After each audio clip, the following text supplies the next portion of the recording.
de LC Première. Bonjour Philippe Michel. Bonjour Michel Voisin. Merci d'être avec nous ce matin. On a beaucoup de questions à poser au président de la province Sud et au secrétaire général de Calédonie ensemble que vous êtes. D'abord bien sûr cette actualité tragique au Vanuatu, une catastrophe humanitaire et la province Sud va mettre la main à la poche.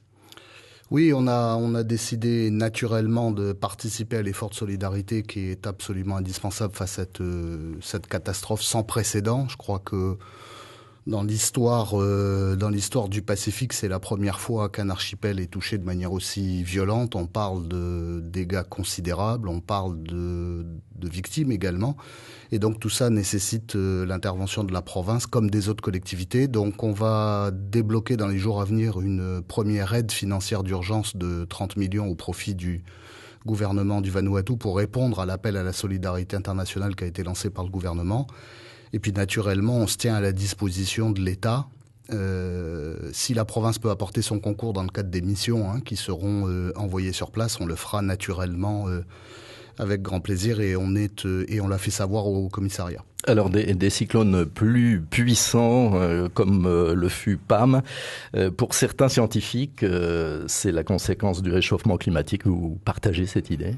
Alors écoutez, moi je suis pas scientifique, mais enfin il y a l'air d'y avoir un consensus scientifique général sur le fait que l'augmentation des températures dérègle le climat et peut générer des catastrophes comme celle-là. En toute hypothèse, notre responsabilité, c'est de veiller au respect des réglementations environnementales et à limiter au maximum les impacts parce que quelqu'un en paiera le prix et ce seront probablement les générations futures. Alors, hasard étrange ou bien autre chose, on parlait justement ce week-end au Japon des risques de catastrophes naturelles. Les Calédoniens qui sont parmi, on le sait, les plus grands pollueurs, en tout cas les plus grands émetteurs de CO2 par habitant, ils ont leur place dans ce genre de conférence. Écoutez, je crois que oui. Parce qu'on a coutume de dire que la Nouvelle-Calédonie en termes d'émissions de CO2 et si j'ose dire dans le top. Alors faut relativiser ça. Si on le compare en émissions par habitant, oui, nous sommes à des niveaux très élevés. Mais le problème, c'est qu'on a une industrie du nickel notamment qui a besoin d'énergie et que chez nous, en dehors des centrales dites thermiques, on n'a pas beaucoup de possibilités pour alimenter en énergie des complexes industriels aussi importants. Pour autant, ça ne doit pas nous dispenser, en tout cas c'est ma conviction, de participer à l'effort planétaire collectif pour la réduction des gaz à effet de serre. Et on aura l'occasion d'en reparler dans quelques semaines, notamment à propos du dossier de la centrale C, du renouvellement de la centrale SLN. Oui. Justement, la province Sud permet désormais de participer aux fameuses enquêtes publiques via le net. C'est votre coup de pouce, j'ai envie de dire, aux anti-centrales au charbon pour la SLN ? Ça va au-delà du cas particulier de la centrale CSLN. Je crois qu'il y a en Nouvelle-Calédonie une prise de conscience et une exigence environnementale qui est de plus en plus forte. On le mesure avec la réaction des populations face aux accidents de vallée, face aux inondations à Thio ou à Kawa. Donc on mesure qu'aujourd'hui, la population est plus exigeante sur le sujet. Et donc le rôle des collectivités et de la puissance publique, c'est de montrer l'exemple. Il se trouve qu'en matière d'environnement, on a un principe constitutionnel depuis 2005 qui est celui de transparence, de participation du public, de concertation avec les populations. Moi je crois tout simplement qu'il faut mettre en œuvre ce principe constitutionnel et la province effectivement ces derniers mois a pris un certain nombre d'initiatives qui sont à ma connaissance sans précédent en Nouvelle-Calédonie, qui ont consisté d'une part à mettre en ligne toute la documentation ICPE sur les 1300 installations classées pour la protection de l'environnement qui existent en province Sud. Et puis il y a quelques jours de franchir un pas de plus en mettant en ligne à disposition du public l'ensemble des enquêtes publiques, des études d'impact ou des projets de réglementation pour permettre au public non seulement d'en prendre connaissance et de s'informer, parce que je crois aussi que l'information, ça évite les fantasmes, ça évite les mauvaises idées, ça permet de savoir de quoi on parle.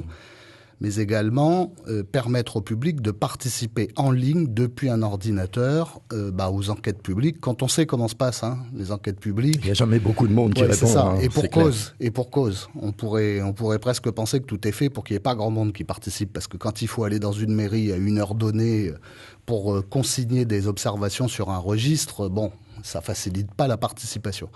Là, avec cette mise en ligne et cette possibilité offerte à tous de contribuer et d'apporter ces observations par Internet, on peut penser qu'on aura une adhésion et donc une concertation beaucoup plus large du public. À propos d'environnement, Philippe Michel, dans l'actualité également, cet incendie au centre de stockage des déchets de Gadji à Païta. La province sud a déposé plainte. On vous aurait caché certains dysfonctionnements. La province diligente pourtant des enquêtes régulièrement, des contrôles sur ce genre d'installation classée. Oui, la province assure effectivement, que ce soit par la direction de l'environnement ou que ce soit par la direction des mines et l'énergie, l'inspection régulière des sites classés et en particulier ces grandes installations. Mais pour autant, les exploitants de ces installations sont tenus de procéder à un certain nombre de signalements à la province sur tout incident qui peut avoir des conséquences plus importantes. Et en l'occurrence, c'est le reproche qu'on fait donc à l'exploitant de Gadji, parce que, semble-t-il, mais les investigations le diront, un certain nombre de départs de feux précédents n'avaient pas fait l'objet des signalements ad hoc. Les feux couvants ou courants, c'est-à-dire ces feux bien en dessous, qui semblent être relativement fréquents. Je dis bien relativement, je ne suis pas spécialiste de ce genre d'installation. On reste un petit peu dans la mine. On en parlait dans le journal de l'inauguration de cette deuxième ligne de production de l'usine de Gwangyang en Corée du Sud. On a entendu la fierté de Philippe Gomes, mais toujours pas de doctrine nickel. Alors, la doctrine nickel, elle est en cours de discussion au SARIA dans le prolongement des décisions prises par les derniers comités des signataires. Il est clair aujourd'hui qu'avec 3 unités industrielles en Nouvelle-Calédonie, plus une autre offshore, avec des structures d'actionnariat très différents, avec des process techniques très différents, avec des montages financiers très différents, il nous faut, dans toute la mesure du possible, définir une stratégie commune et partagée par l'ensemble des acteurs pour avoir une politique cohérente. Et c'est l'objet, effectivement, donc de ces travaux qui sont menés sous l'égide du haut-commissaire en présence de l'ensemble des groupes politiques. Et on en est où, de la convention Prony-Pernod? C'est enterré ou... L'attribution du gisement Prony-Pernod a fait l'objet d'un arrêté de retrait, c'est-à-dire d'annulation de ma part. Cet arrêté n'a fait l'objet d'aucun recours de la part de qui que ce soit, et donc cet arrêté est devenu totalement définitif et irréversible. Philippe Michel, le président de la province sud, notre invité ce matin. Vous pouvez bien sûr, comme tous les matins, poser vos questions 258. L'actualité de la province sud, Philippe Michel, c'est cette annonce. Vous souhaitez doubler le nombre de logements sociaux, mais à budget constant. La subvention provinciale va passer de 4 millions par logement à 2 millions par logement. Il faut nous expliquer. Qui est-ce qui va payer? C'est assez simple. En réalité, quand on finance un logement social, on mobilise aux 3/4 d'abord des prêts spéciaux à l'habitat de la Caisse des dépôts et consignations et de la défiscalisation nationale payée par le contribuable métropolitain. Et en réalité, la part de subvention des opérateurs et des collectivités est la part résiduelle qui permet l'équilibre de l'opération. Il se trouve que jusqu'à présent, et c'est un peu technique et je m'en excuse, mais il se trouve qu'on mobilisait pas assez de prêts spéciaux et trop de subventions. Alors que nous avons la possibilité d'avoir des financements beaucoup plus intéressants à des taux beaucoup plus bas sur le plus long terme et donc de baisser les subventions et avec une enveloppe équivalente, d'augmenter la production de logements. C'est exactement ce que nous avons l'intention de faire. C'est ce qu'on a présenté à l'Assemblée de province vendredi dernier. En modifiant la réglementation provinciale sur les plafonds de loyer, sur les plafonds de revenus des familles, sur les compositions familiales, on peut modifier les curseurs pour mobiliser plus d'emprunts Caisse des dépôts et consignations, moins de subventions de la province et donc avec une enveloppe équivalente faire à peu près 2 fois plus de logements. Ça ne sera pas des logements au rabais où les habitants auront du mal à vivre. Alors je connais bien sûr, comme tout le monde, les polémiques qui peuvent exister sur la qualité du logement social. Je mesure les exigences ou les attentes des publics à qui sont destinés ces logements, qui souhaitent des logements de qualité, parce que social, ça doit pas vouloir dire logement au rabais. Je fais observer que ces dernières années, il y a eu des progrès considérables qui ont été faits par les bailleurs sociaux sur la qualité des logements. On ne voit plus aujourd'hui ce qu'on voyait dans les années 70, les tours de Saint-Quentin ou autres.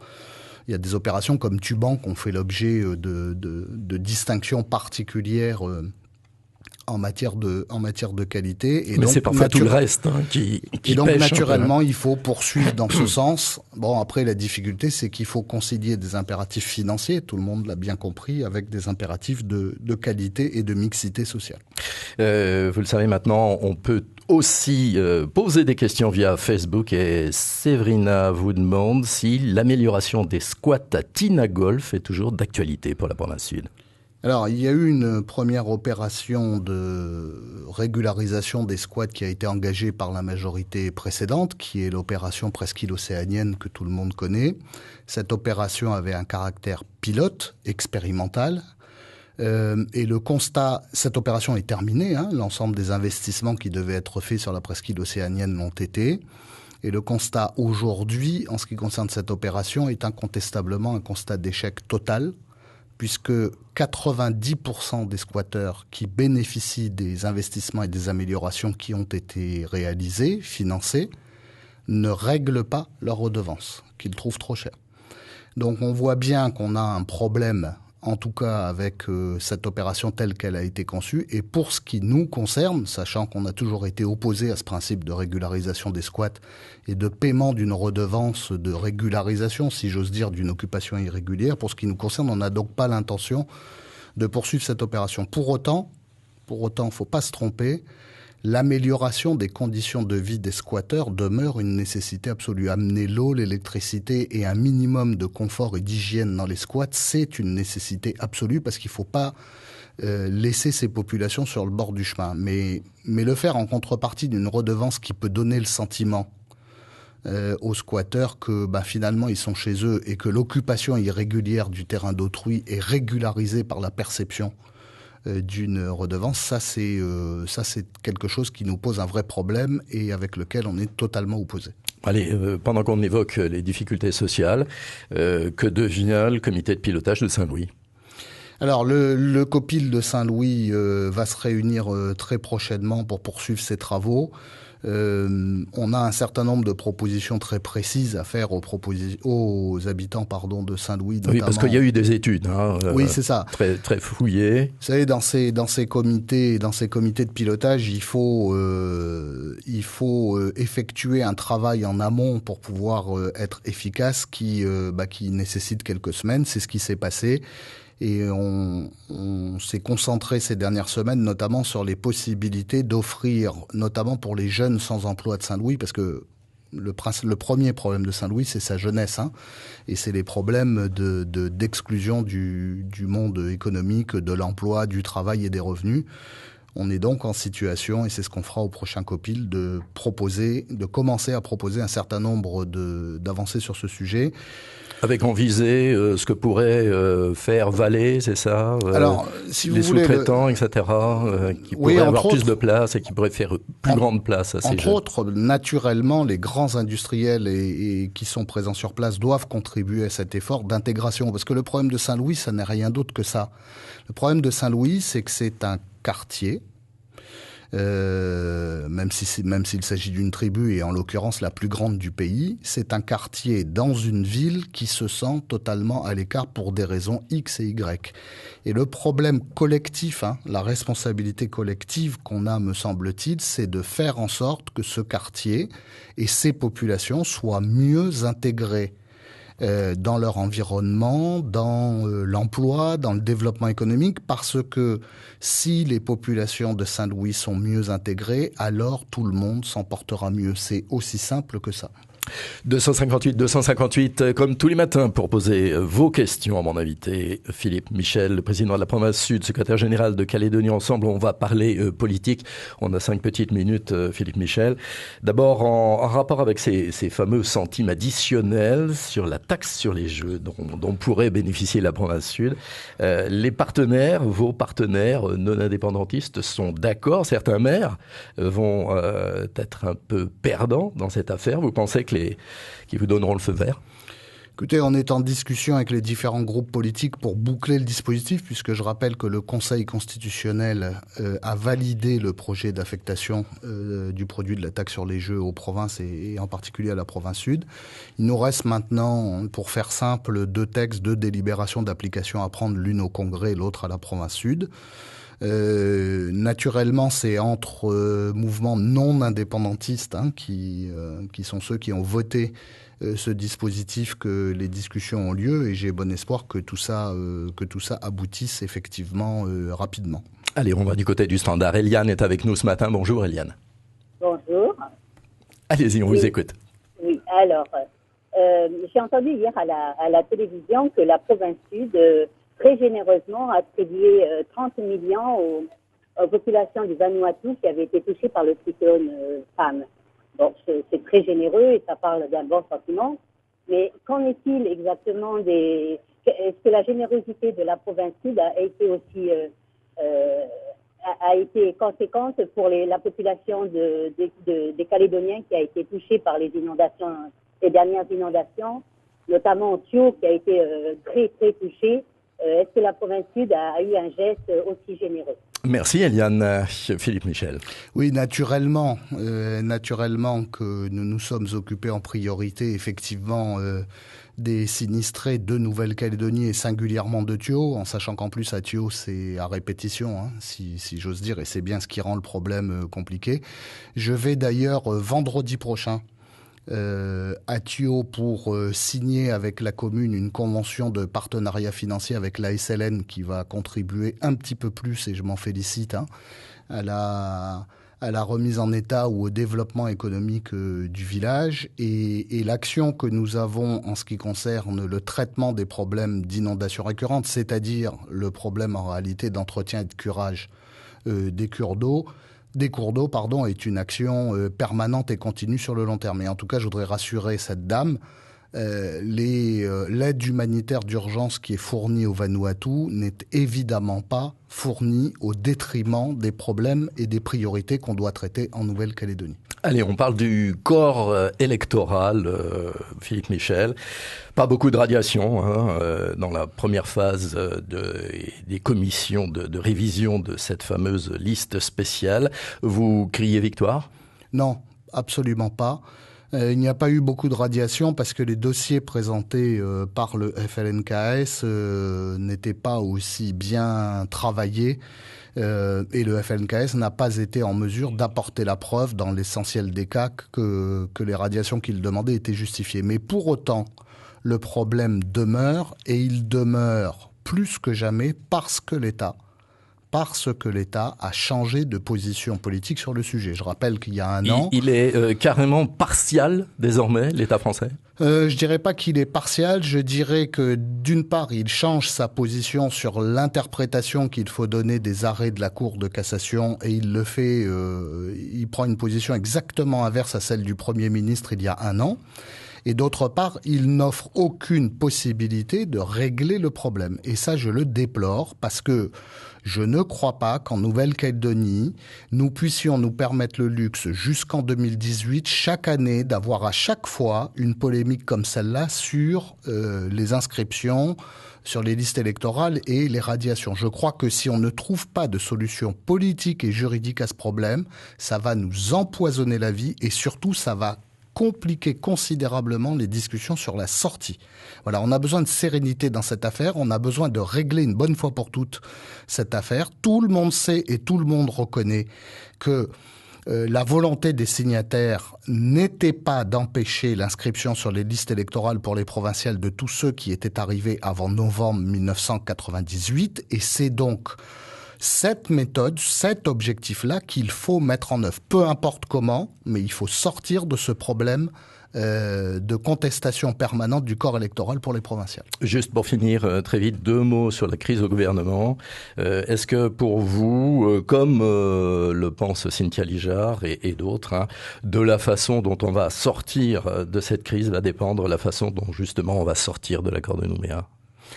Non, je crois pas. Je crois pas parce que l'essentiel du problème se situe au gouvernement entre non-indépendantistes.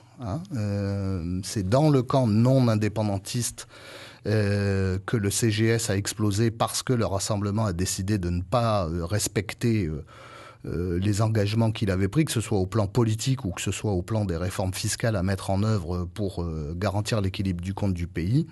Et donc je ne crois pas qu'il faille en tirer des conclusions hâtives sur la sortie de l'accord de Nouméa. C'est 2 choses totalement différentes. Le président de la province sud et secrétaire général de Calédonie Ensemble, Philippe Michel, était donc notre invité ce matin. Vous pouvez nous retrouver comme tous les jours en cliquant sur ncpremière.nc. Merci Philippe Michel d'avoir été avec nous. On retrouve Bruno Rivière. C'est la suite de Matin Première en ce lundi.